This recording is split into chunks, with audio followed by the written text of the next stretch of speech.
Yeah, this communication stuff is so big. It's not like that we're not ever going to have disagreements and fights and like debates. It's about how we solve them. And then you deciding if the one that you're with right now is the one you want to solve these issues with. That's how you choose the one.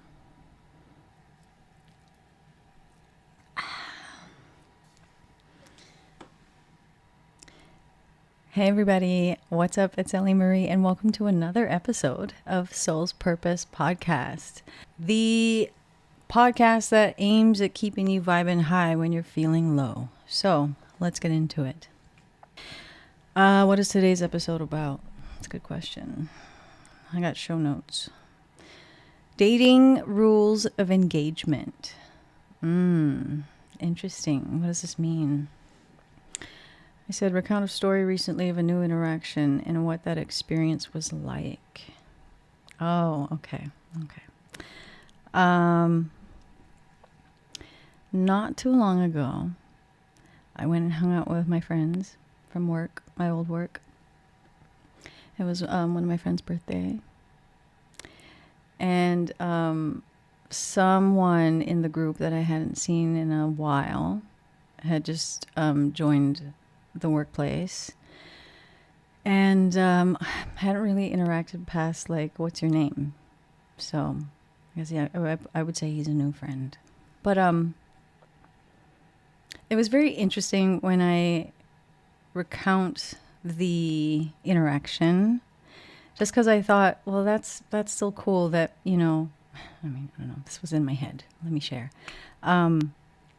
It's cool that, if someone wants to get to know somebody, they can still kind of have like swagger about it. They can make it fun and interesting. It doesn't have to be boring and dull. People still have personalities, I guess.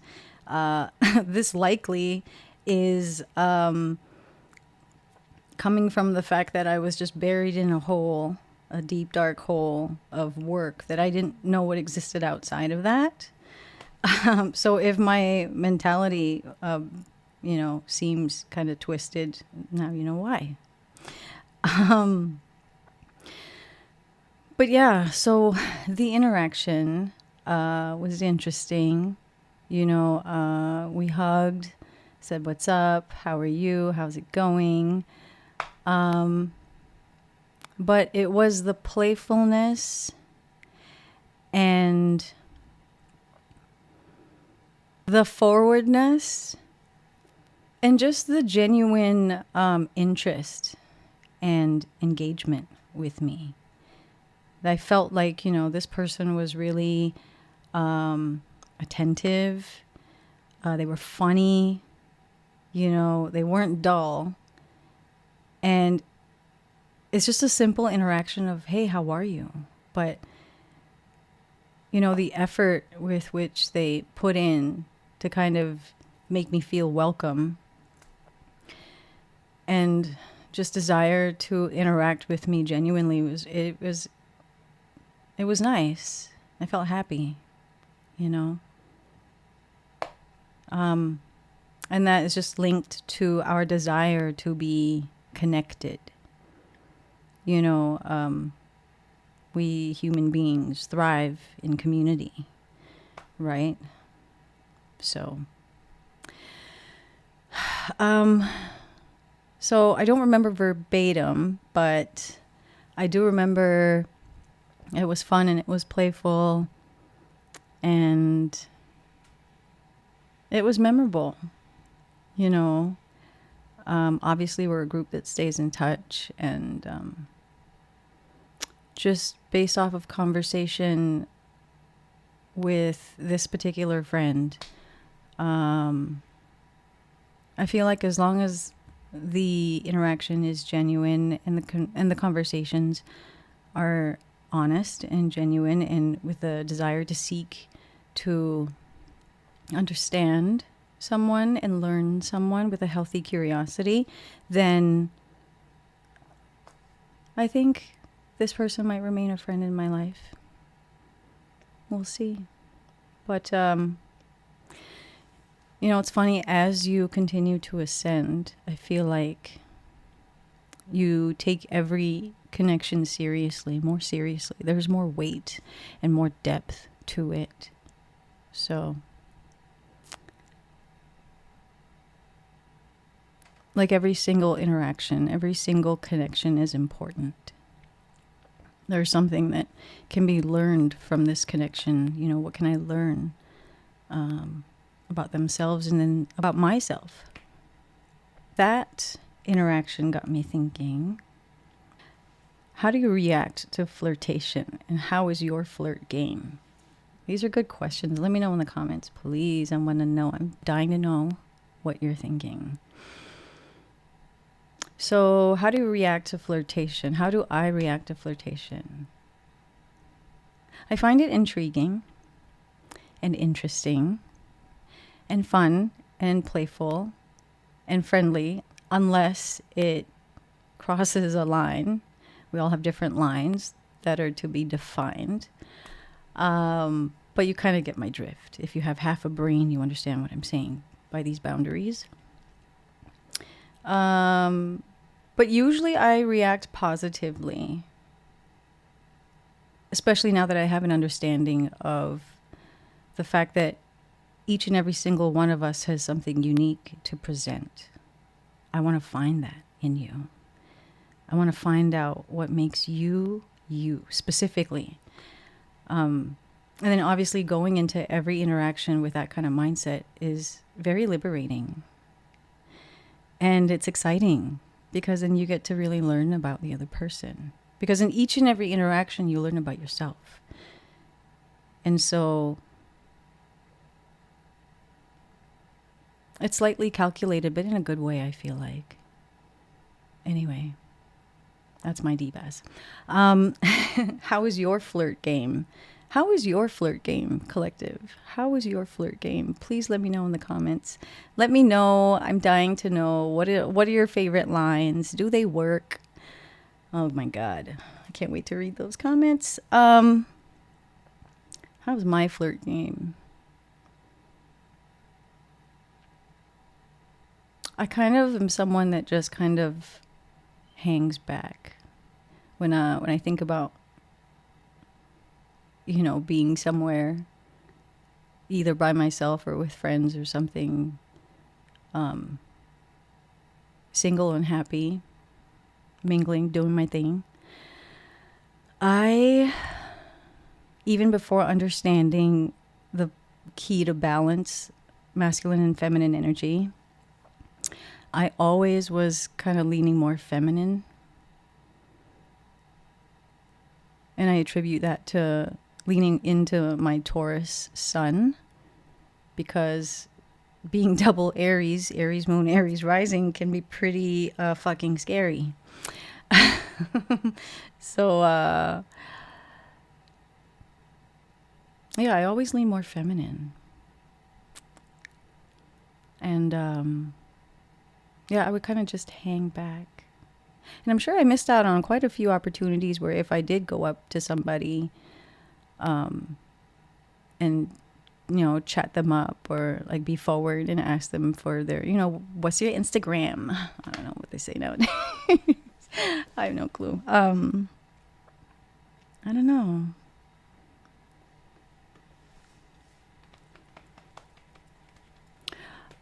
I would just hang back. Eye contact.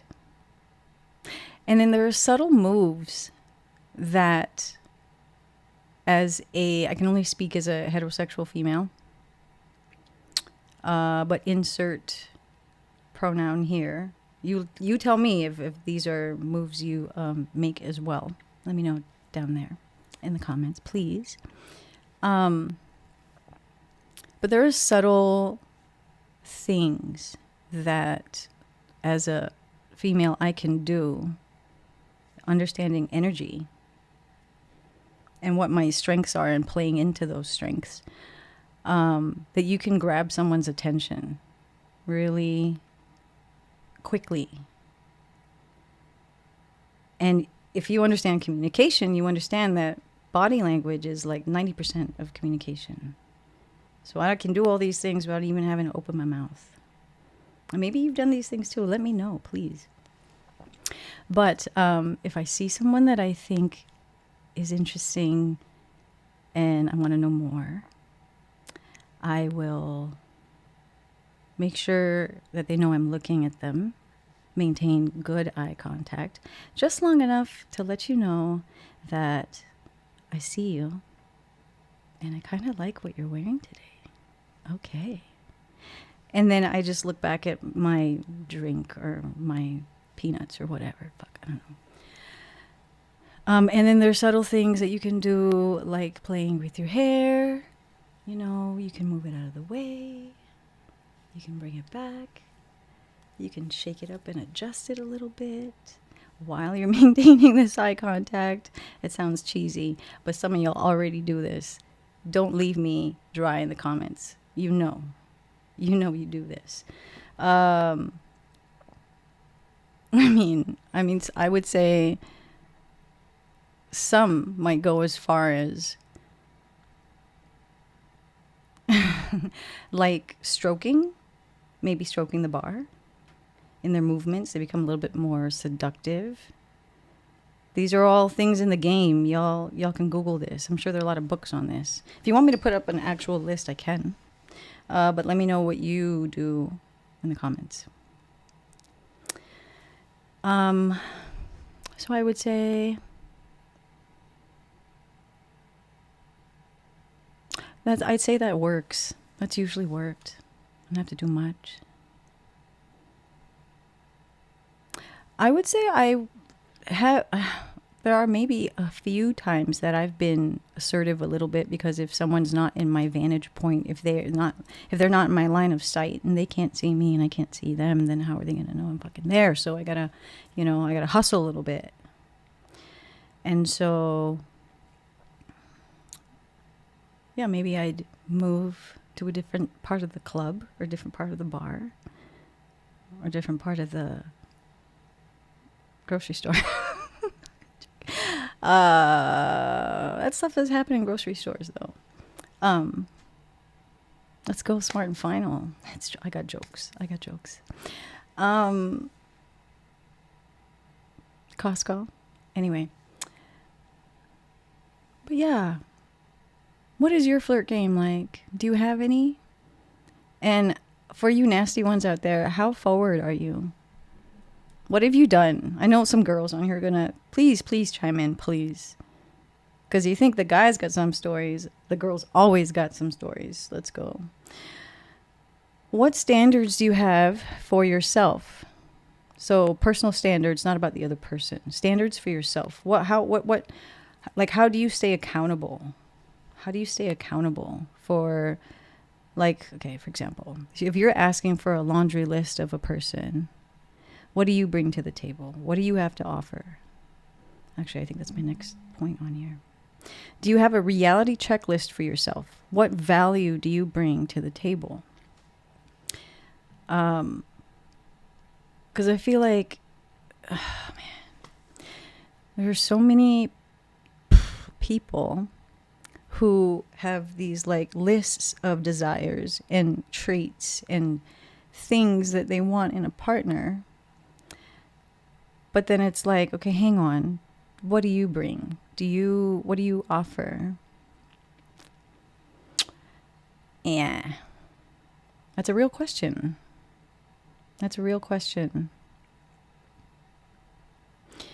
Because let's not kid ourselves, right? If you're wanting a specific, some might call high value man, don't even get me started on that whole manosphere shit. Don't even get me started.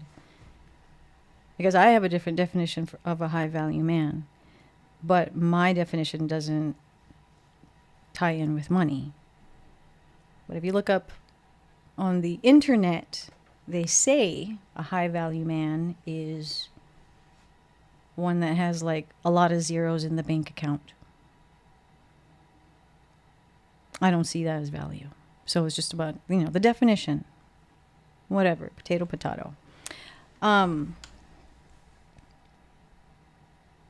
But yeah, I would say if there's a target that you're wanting to hit, and a specific caliber of man or woman or person that you think like is the holy grail and you want that.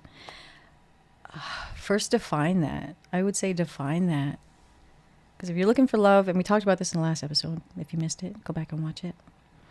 If you're talking about love, also not very easy, but life-changing, soul ascending lessons. The highest energy of all. Come on. And then you have money. Now, if you're in it for the money, that's a whole different ballgame. That's a whole different game. I would say the requirements are the same for both, as in what you'll need to have to be able to bring to the table.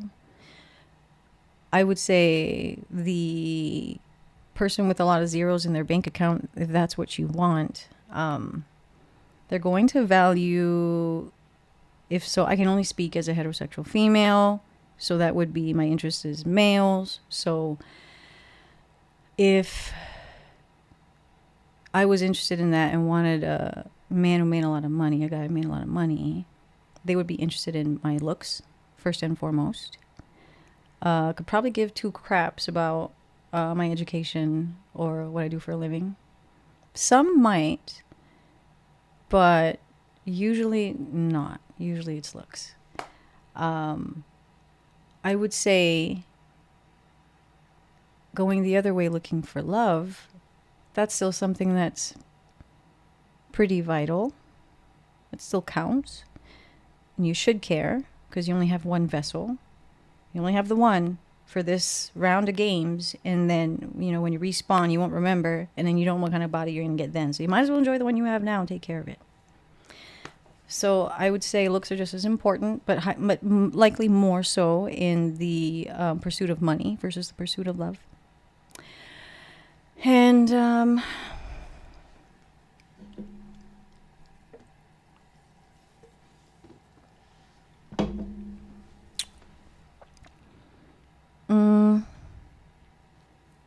I would say if you're in the pursuit of love, you are healing in relation and then wounding in relation. I borrow this from my therapist. Love her. And I will let her know that I use this on my show. But yeah, healing in relation, all the fights, all the squabbles, all the disagreements, conflict resolution, all that shit. Yeah, that. And then healing in relation, learning conflict resolution, how to, resolve conflict in a healthy way, how to be, active listeners, all that stuff, practicing communication skills.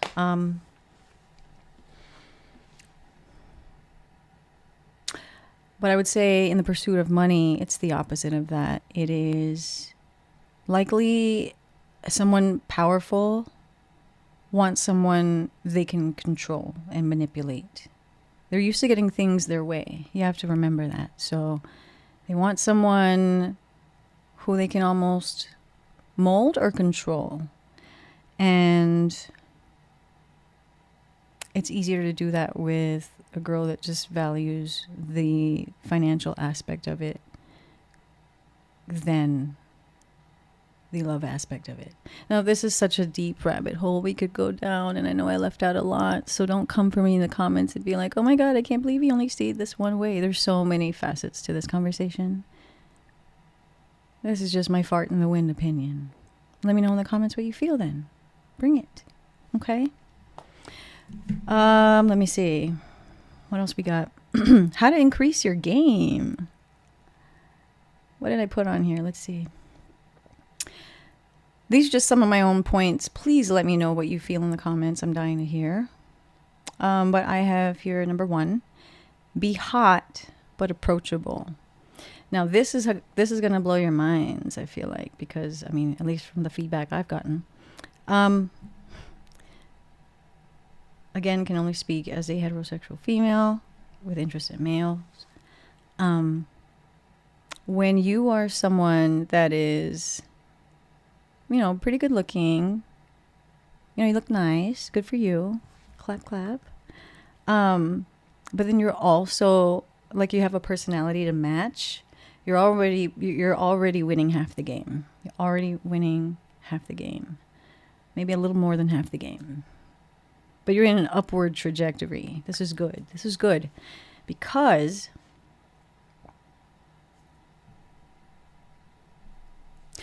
you are now someone that people can take seriously. They want to know more about you. Because remember, a lot more people are shallow. You know, come for me in the comments, but yeah, it's not easy to find someone who looks nice and is also, I mean, is nice. So, and if you don't know how to be nice, well, then let's go back a step and go back to self-love. Going back to taking care of yourself internally and externally, so you can feel proud of who you are. So when you go out there, you're rocking the game. You're killing the game. Number 2, learn to be an active listener, tapping into feminine energy, receiving, etc. Okay. Again, can only speak as a heterosexual female interested in males. But yeah, this communication stuff is so big.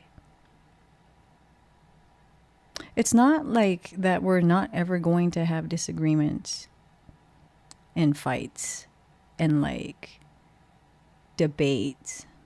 It's about how we solve them.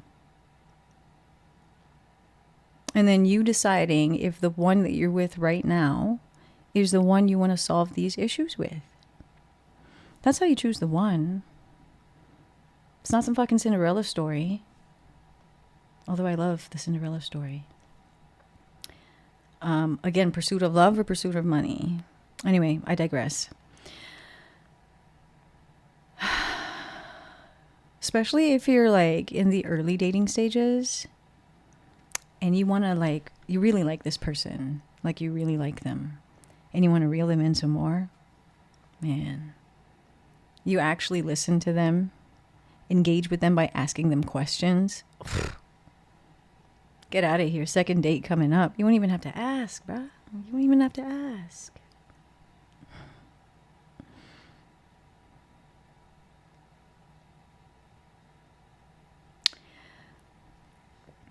Especially for straight females, I feel like if we can practice this active listening and reflective listening, like repeating back what the other person said to you to really show them that you were listening and engaging and you really want to know what the fuck is going on with them, like that goes so far in a world where everybody's just like showing to be just in it for themselves. You meet someone who actively listens to you, I mean, the feelings you get inside, all that like bubbly goodness, like that's connection. Imagine harnessing your powers like that to be able to have the power of influence just because you know how to listen, just because you know how to hold a conversation. That's deep.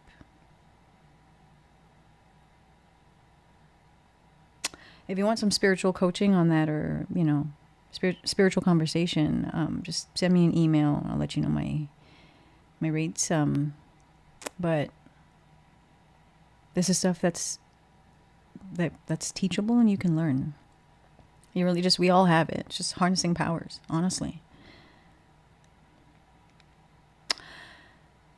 Last one here I have, number 3, compliment / give credit where it's due. Inadvertently gives an ego boost and demonstrates care and attentiveness on your part, which eases vulnerability factor. Okay, sounds like a lot, but I want to explain. Don't come for me in the comments just yet. Can I explain? Because there's a way to use this to really engage with someone and get to know them, or you can use this to manipulate and be manipulative, and that's not my goal here. How you use this information is a reflection of you. It has nothing to do with me. That being said, it will give the other person an ego boost when you compliment them. I mean, duh, right? We're made up of both intuition and ego. One gets inflated. It happens. I mean, that's just the name of the game in this Sims experience, ladies and gents. But what you're doing, if you're doing it in a genuine fashion, is you're kind of like slowly letting down walls and letting your guard down and showing the other person that, hey, I'm being vulnerable by letting you know that you're pretty awesome in whatever it is you got going on. And that's cool, and that's okay. And it really does break down their walls also. So it's very helpful. And these are just things that I just have noticed, have been what I experienced. So let me know what you feel in the comments. Okay. And last but not least, I have things to avoid. Oh my God. Things to avoid. No way. I got a few things. I'm sure you have some things as well. Let me know in the comments. Overly masculine energy. So abrasiveness, taking control, like give me your number, don't open the door for me, taking the lead, etc. Again, speaking as a heterosexual female into males. That kind of behavior is really, really leaning hard into the masculine. And so I guess if you want like a guy that you can just walk all over, rubber doormat, or what's the other material? It's like hay, right? It's like sharp, that brown stuff. You can get it like IKEA. Anyway, if you want a doormat, then keep doing this, because then you'll finally get a guy who doesn't have a spine and will just want to be with you probably because you're good looking. But there's no substance, no depth. So if you want that, then keep acting this way. If you don't want that, then I would say lean into the feminine, the nurturing, receiving. I don't want to say submissive, but it is slightly submissive, and there's it's okay. Like if there's balance, it's okay.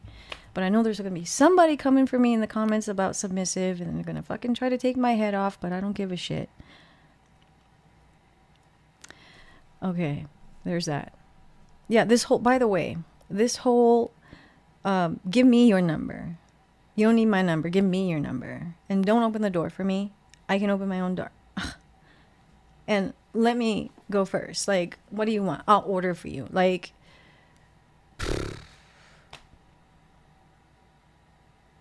if you're a straight female wanting to date a guy, I wouldn't suggest doing that.